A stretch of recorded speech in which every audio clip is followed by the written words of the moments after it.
بالله من الشيطان الرجيم. بسم الله الرحمن الرحيم. ومثل الذين ينفقون أموالهم ابتغاء مرضات الله وتثبيتا من أنفسهم كمثل جنة بربوة أصابها وابل فآتت أكلها ضعفين فإن لم يصبها وابل فطل والله بما تعملون بصير. أيود أحدكم أن تكون له جنة من نخيل وأعناب تجري من تحتها الأنهار له فيها من كل الثمرات وأصابه الكبر وله ذرية ضعفاء فأصابها إعصار فيه نار فاحترقت كذلك يبين الله لكم الآيات لعلكم تتفكرون. صدق الله العظيم. ماقبل درس میں ان لوگوں کا ذکر تھا جو لوگ اپنا مال ریا کے طور پر خرچ کرتے ہیں، دکھلاوے کے طور پر خرچ کرتے ہیں، شہرت کے لیے خرچ کرتے ہیں.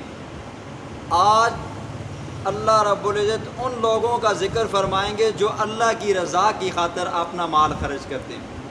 ماقبل ریاکار لوگوں کی اللہ نے مثال بیان فرمائی تھی، اور آج ان لوگوں کی اللہ مثال بیان فرمائیں گے جو اللہ کی رضا کی خاطر اپنے مال کو خرچ کرتے ہیں. آج کے درس میں دو باتیں اللہ بیان فرمائیں گے. ایک، جو لوگ اللہ کی رضا کی خاطر اپنا مال خرچ کرتے ہیں ان کا ذکر، اور بخیل، کنجوس، مکھی چوس اور ریاکار بندہ اس کے نتیجے کا ذکر فرماتے ہیں. تو پہلے وہ لوگ جو اللہ کی رضا کی خاطر اپنا مال خرچ کرتے ہیں، تو اللہ فرماتے ہیں کہ ایسے لوگ جب اپنا مال اللہ کی رضا کی خاطر خرچ کرتے ہیں، اللہ کی رضا کی خاطر خرچ کرنا، اس سے مقصد یہ ہوتا ہے کہ وَتَثْبِيتًا مِّنْ أَنفُسِهِمْ، تاکہ ان کے دل کے اندر اخلاص پیدا ہو جائے، تاکہ ان کے دل کے اندر سے بخل، کنجوسی ختم ہو جائے، تاکہ ان کے دلوں کے اندر اللہ رب العزت مزید نرمی اور مزید نیکی کرنے کی توفیق عطا فرما دے. پھر اس کے بعد اللہ فرماتے ہیں ان کی مثال، جو لوگ اللہ کی رضا کی خاطر اپنا مال خرچ کرتے ہیں، اللہ فرماتے ہیں کمثل جنۃ بربوۃ اصابها وابل. ان کی مثال ایک ایسے باغ کی مانند ہے کہ جس کے اوپر موسلادھار بارش برستی ہو، اور موسلادھار بارش برسنے کے بعد فآتت اکلہا ضعفین، تو ظاہر بات ہے جب موسلادھار بارش برستی ہے تو ہر چیز سیراب ہو جاتی ہے جی، ہر چیز معطر ہو جاتی ہے. تو اللہ فرماتے ہیں پھر اس کی ظاہر بات ہے باغ کے اندر ڈبل کیا ہو جاتے ہیں جی، پھل آتے ہیں. اگر اللہ فرماتے ہیں اگر موسلادھار بارش نہ بھی برسے تو آگے فرماتے ہیں فَإِن لَّمْ يُصِبْهَا وَابِلٌ فَطَلٌ، تو اس کے لیے پھلوار ہی کافی ہے جی. پھلوار تھوڑی بارش ہے کہ اللہ فرماتے ہیں کہ جو بندہ اللہ کی رضا کی خرچ کرتا ہے اس کا زیادہ خرچ کرنا اس کو مزید نفع دیتے ہیں، اور اگر تھوڑا اپنی وسعت کے مطابق خرچ کرتا ہے لیکن نیت کیا ہے جی، خالص ہے، ریا، دکھلاوا، شہرت مقصود نہیں ہے، تو اللہ فرماتے ہیں اس کو یہ والا عمل بھی کافی ہو جائے گا. اللہ کے پاک پیغمبر نے حضرت ابو ہریرہ رضی اللہ تعالیٰ عنہ کو فرمایا یا ابا ہریرہ اخلص، کہ خالص کر دین کا، اپنے دین کو، اپنے دین کے معاملے کے اندر اپنی نیکی کو، اپنے عمل کے اندر اخلاص پیدا کر. یکفی کا قلیل من العمل، تیرا تھوڑا سا بھی عمل کیا ہو جائے گا جی، تجھے کافی ہو جائے گا جی. عمل اللہ بندے کے اعمال کے اندر بندے کی نیت کو دیکھتا ہے، اس کے اخلاص کو دیکھتا ہے، آیا اس کے اندر اخلاص ہے یا نہیں ہے. یہ اللہ نے مثال دی ان لوگوں کی جو اللہ کی رضا کی خاطر خرچ کرتے ہیں. اس کے بعد اللہ نے ریاکار لوگوں کی، بخیل، کنجوس لوگوں کی اللہ نے مثال دے کر سمجھایا اور اس کا نتیجہ بیان کیا. فرماتے ہیں کہ جب کسی بندے کے پاس اللہ کی نعمت ہو اور وہ بندہ اللہ کی اس نعمت ہی کے اوپر کیا کرے جی، انحصار کرے، کہ وہ بندہ سوچے کہ بس میرے پاس یہ ہے تو میرے لیے سب کچھ ہے جی۔ اللہ فرماتے ہیں کہ ایک بندہ ہو اور اس کے پاس ایک باغ ہو، اور باغ بھی کون سا ہو؟ جس کے اندر طرح طرح کے اناج ہوں، کھجوروں کا باغ ہو، انارات کا باغ ہو، سیبوں کا باغ ہو، انگوروں کا باغ ہو، اور وہ باغ بھی اتنا شاندار ہو کہ من تحت الانہار، اس کے نیچے سے نہریں بہتی ہوں۔ آگے اللہ فرماتے ہیں اور وہ بندہ وَأَصَابَهُ الْكِبَرُ، اس کا مالک بڑھاپے کو پہنچ جائے، اور بڑھاپے کی جو عمر ہوتی ہے بڑی سخت عمر ہوتی ہے جی۔ جوانی میں بندہ پیسے کما سکتا ہے، بندہ دیہڑ لگا سکتا ہے، لیکن بڑھاپے میں بندہ پہنچتا ہے نا جی، نہ ہاتھ کام کرتے ہیں، نہ پاؤں کام کرتے ہیں، نہ بندے کا جیب کام کرتا ہے جی۔ جب اولاد بھی اپنی بیگانی بن جاتی ہے جی، پھر وہ اپنے نہیں رہتے، وہ بیگانی عورتوں کے بن جاتے ہیں جی، پھر ماں باپ کو لاتے بھوکے کک لگتے ہیں۔ تو اللہ فرماتے ہیں اس کے مالک کو کیا پہنچ جائے جی؟ وَأَصَابَهُ الْكِبَرُ، بڑھاپے کی حالت میں پہنچ جائے، وَلَهُ ذُرِّيَّةٌ، اور اس کے بچے ہوں، فَأَصَابَهَا إِعْصَارٌ، پھر اللہ کی طرف سے ایک آندھی چلے جی، اور اس آندھی کے اندر ایک آگ ہو، اور وہ اس بندے کے باغ کو جلا دے جی۔ اب اللہ فرماتے ہیں دیکھو، جس بندے کی ذریعہ معاش وہ باغ تھا، جس بندے کا گزارا ہی وہ باغ تھا، جس بندے کے پاس صرف وہ نعمت تھی جس سے اس کا پیٹ پلتا تھا، جس کو ہر طرح سے اس کو یہ امید لگی ہوئی تھی، اب آخری ٹائم میں جب باغ پک گیا، اس کے پھل کاٹنے کا ٹائم آ گیا، تو اللہ کی طرف سے عذاب آیا اور اس کا باغ کیا ہو گیا جی؟ جل گیا۔ اب بتاؤ وہ بندہ کتنا پریشان ہوگا، کتنی اذیت میں مبتلا ہوگا۔ اللہ فرماتے ہیں میری یہ نعمت تھی، اس کی ان کی قدر نہیں کی۔ اب یہ مثال ان لوگوں کی ہے جو ریاکاری کے طور پر اپنا مال خرچ کرتے ہیں، اللہ کے راستے میں دیتے ہیں، غریبوں کو دیتے ہیں، یتیموں کو دیتے ہیں، بیواؤں کو دیتے ہیں، اور نیت کیا ہوتی ہے؟